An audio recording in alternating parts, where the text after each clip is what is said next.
Hello everyone, welcome to Ikraj biology. आज के इस लेक्चर में हम डिस्कस करने वाले हैं 10 मोस्ट इम्पॉर्टेंट क्वेश्चंस जो कि नीट एंड एम्स और क्लास 11 के भी पॉइंट ऑफ व्यू से बहुत ज़्यादा इम्पॉर्टेंट है। ये क्वेश्चन बहुत ही सिंपल है। अगर आपने मेरा क्लास अटेंड किया होगा, the living word first chapter जो था, अगर उसका पूरा क्लास आपने अटेंड किया होगा तो ये क्वेश्चन बहुत आपके लिए ईजी होगा। ठीक है, स्टार्ट करते हैं हम। फर्स्ट क्वेश्चन है, which of the following categories contain organisms least similar to one another। यहाँ पे क्या पूछा है? least similar। क्वेश्चन को ध्यान से पढ़िएगा, least similar पूछा है। तो सबसे कम जो सिमिलर कैरेक्टर्स होते हैं वो किसमें होते हैं? किंगडम से अगर हम बात करें यहाँ पे, किंगडम टू स्पीसीज, तो जो सिमिलर कैरेक्टर्स थे वो क्या हो रहे थे? इंक्रीज कर रहे थे। सबसे ज्यादा जो सिमिलर कैरेक्टर्स थे वो किसमें थे? स्पीसीज में। उससे थोड़े कम किस में हुए? जीनस में जाते हैं तो थोड़ा ऊपर जाएंगे तो उससे कम कैरेक्टर्स हुए। फिर जीनस से और ऊपर थोड़ा गए फैमिली में तो थोड़ा उससे कम कैरेक्टर्स हुए। तो जैसे ही हम स्पीसीज टू अगर स्पीसीज से किंगडम की तरफ जाएंगे तो जो क्या है, जो सिमिलर कैरेक्टरिस्टिक्स हैं वो क्या होंगे? वो डिक्रीज करेंगी। अपोजिट है, किंगडम टू स्पीसीज में जैसे आते हैं तो इंक्रीज करता है, वैसे स्पीसीज टू किंगडम में जाएंगे तो डिक्रीज करेगा। तो हम देखेंगे यहाँ पे कि जो ये चार जो आपको ऑप्शन दिख रहे हैं, फर्स्ट है क्लास, सेकंड है जीनस, थर्ड है फैमिली एंड फोर्थ है स्पीसीज। तो इसमें जो सबसे ऊपर है, मतलब किंगडम के बाद क्या आता है? क्लास, है ना? सॉरी, किंगडम के बाद क्या आता है? फाइलम। फाइलम के बाद क्या आता है? क्लास। तो क्लास में जो सबसे सिमिलर कैरेक्टर्स हैं वो सबसे कम सिमिलर कैरेक्टर्स होंगे as compare to genus, species and family. ठीक है, आपको समझ में आया ना ये चीज? जो सिमिलर कैरेक्टर्स हैं वो क्लास में सबसे कम होंगे, लीस्ट। क्वेश्चन नंबर सेकेंड अब देखते हैं। The scientific term for biological classification categories is, क्या है यहाँ पे? क्या पूछा है? Scientific term. बायोलॉजिकल क्लासिफिकेशन का जो कैटेगरी है, ठीक है, उसके लिए जो साइंटिफिक टर्म है वो क्या है? Species, tax on, phylum and domain. तो इसमें फोर जो आपको ऑप्शन दिख रहा है उसमें से कौन सा करेक्ट है? साइंटिफिक टर्म के लिए हम कौन सा यूज करते हैं? Tax on. So correct option is tax on. Okay, अब तो नेक्स्ट क्वेश्चन है, question number third. What is the defining property of the living organisms? Living organisms के डिफाइनिंग प्रॉपर्टीज क्या क्या थे? तो जब हमने ये चैप्टर स्टार्ट किया था तो यहाँ पे सबसे फर्स्ट टॉपिक था ये डिफाइनिंग कैरेक्टर्स कौन कौन से शो करते हैं, कौन कौन से नॉन डिफाइनिंग फीचर्स शो करते हैं। तो नॉन डिफाइनिंग फीचर में यहाँ पे कुछ थे, जैसे ग्रोथ है, रिप्रोडक्शन है, कॉन्शियसनेस है एंड मेटाबॉलिज्म। तो हमने ग्रोथ में क्या पढ़ा था? ग्रोथ डिफाइनिंग फीचर था, याद करिए फिर ग्रोथ वाला चैप्टर। जब ग्रोथ के बारे में जब हम बात किए थे तो क्या ग्रोथ यहाँ पे डिफाइनिंग फीचर शो कर रहा था? मींस जो भी लिविंग ऑर्गेनिजम्स हैं यहाँ पे, क्या वो ग्रोथ शो कर रहे थे? Non living organisms growth show नहीं कर रहे थे? कर रहे थे, बिल्कुल कर रहे थे। कौन? जैसे नॉन लिविंग ऑर्गेनिजम्स के बारे में हम बात करें तो क्या? माउंटेन। ठीक है, नॉन लिविंग थिंग्स के बारे में अगर हम बात कर रहे हैं तो माउंटेन का एग्जाम्पल हमने लिया था कि जब माउंटेन पे, ठीक है, किसी भी वजह से या फिर किसी भी वजह से, जैसे क्लाइमेटिक कंडीशन की वजह से अगर हम ले लें तो यहाँ पे क्या होता है? आइस से माउंटेन कवर हो जाता है। ठीक है, तो आइस से जब माउंटेन कवर हो गया तो उसका जो एरिया था, सरफेस एरिया, वो क्या कर रहा था? इंक्रीज कर रहा था।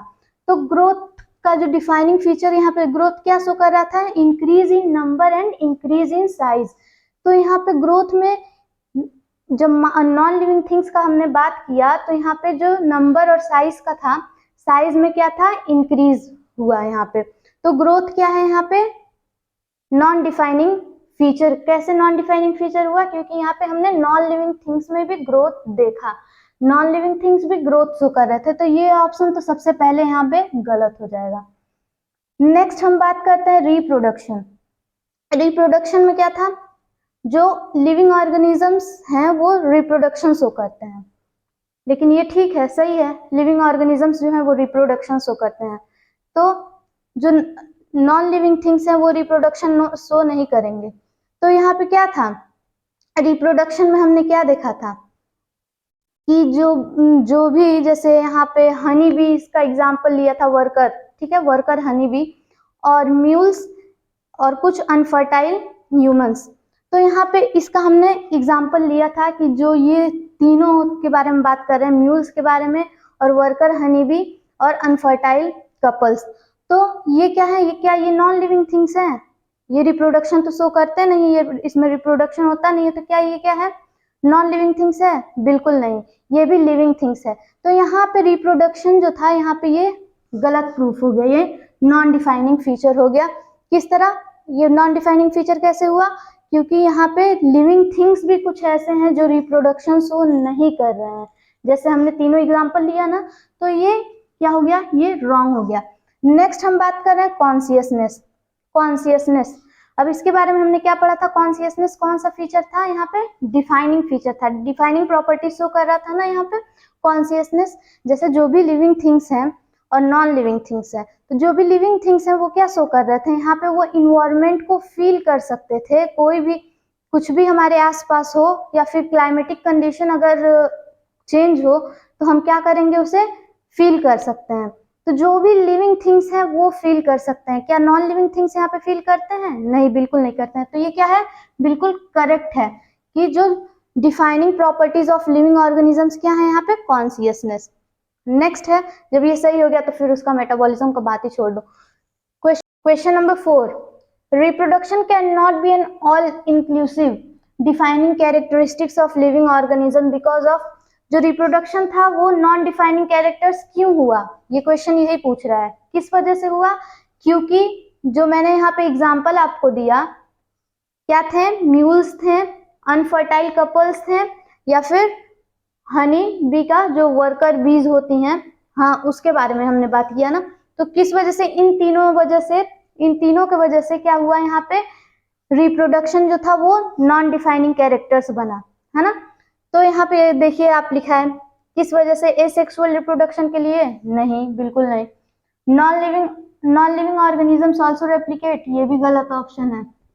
यहाँ पे एग्जाम्पल ऑफ वर्कर्स बी, तो यहाँ पे एग्जाम्पल ऑफ वर्कर बी ये एकदम करेक्ट है।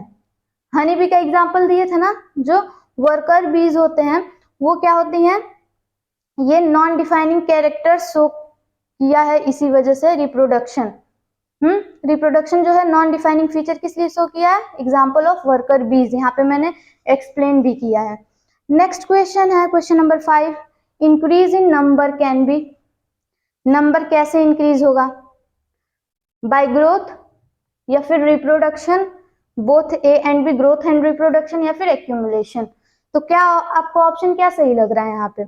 इंक्रीज इन नंबर, नंबर को इंक्रीज कैसे किया जा सकता है? ग्रोथ के वजह से किया जा सकता है क्या? ग्रोथ की वजह से इंक्रीज इन नंबर होता है, नंबर इंक्रीज होता है? बिल्कुल, आपने पढ़ा था, ठीक है। तो ग्रोथ एक तो कैरेक्टर था, increase in number and increase in size, तो बिल्कुल सही है ग्रोथ, ठीक है। नेक्स्ट है रिप्रोडक्शन, क्या रिप्रोडक्शन में आपने ये पढ़ा है, रिप्रोडक्शन की वजह से नंबर इंक्रीज होता है? यहाँ पे रिप्रोडक्शन क्या होता है, जो अपने ऑफस्प्रिंग को प्रोड्यूस करे, उसको क्या बोलते हैं, रिप्रोडक्शन। रिप्रोडक्शन में क्या होता है, तो ये क्या, इसमें क्या नंबर ग्रोथ हो रहा है? बिल्कुल हो रहा है। तो ऑप्शन फिर कौन सा करेक्ट है, बोथ ए एंड बी, है ना, ये ऑप्शन करेक्ट है, ए एंड बी दोनों होगा।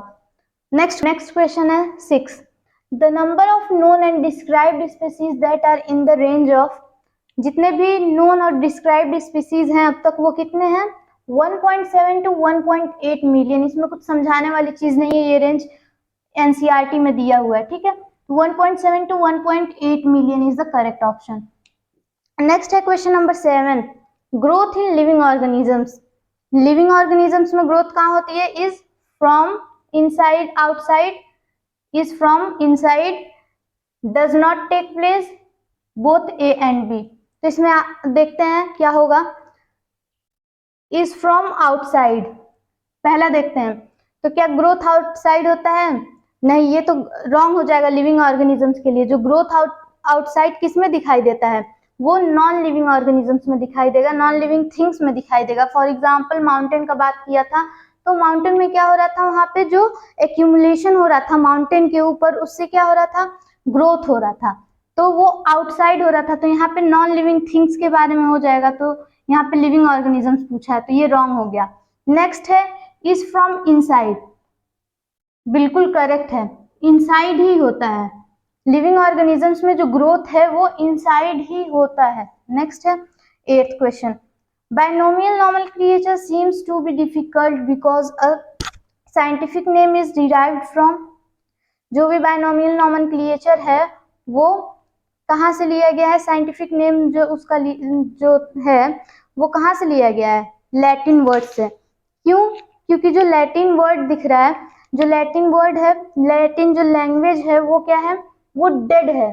डेड मीन्स उसमें ना कुछ एडिशन हो सकता है, ना कुछ उसमें ऐड कर सकते हैं, ना ही कुछ उसमें से रिमूव कर सकते हैं, उसमें कोई भी चेंजेस नहीं होता है। इस वजह से ऑप्शन कौन सा सही है, 3rd। नेक्स्ट है question number 9, twin characteristics of growth are, first है इंक्रीज इन मास, सेकंड है increase in number, third both A and B, fourth क्या है increase in length and volume. तो कौन सा ऑप्शन ठीक है? यहाँ पे कैरेक्टरिस्टिक क्या है, यहाँ पे दो जो कैरेक्टरिस्टिक थे ग्रोथ के वो क्या क्या थे, increase in mass and increase in number. तो करेक्ट ऑप्शन क्या है यहाँ पे, ऑप्शन 3rd जो है वो करेक्ट ऑप्शन है। नेक्स्ट है question number 10, the assemblage of families with common features is called। जो फैमिलीज मिलके क्या बनाती है, यहाँ पे क्या पढ़ा था हमने, यहाँ पे करेक्ट ऑप्शन क्या होगा, फैमिली मिलके क्या बना रही है, असेंबलेज ऑफ फैमिली, तो ये क्या बना रहे हैं, ऑर्डर। तो करेक्ट ऑप्शन क्या होगा यहाँ पे, ऑर्डर। तो ये था हमारे 10 जो इंपॉर्टेंट क्वेश्चंस थे वो। अब इससे आपको समझ में आया होगा कि आप कितना पढ़े हैं और कितना आप जो पढ़े हैं वो अप्लाई कर पा रहे हैं क्वेश्चंस पे। ठीक है, अगर आपको ये वीडियो अच्छा लगे तो please like, subscribe and share करें। Thank you so much.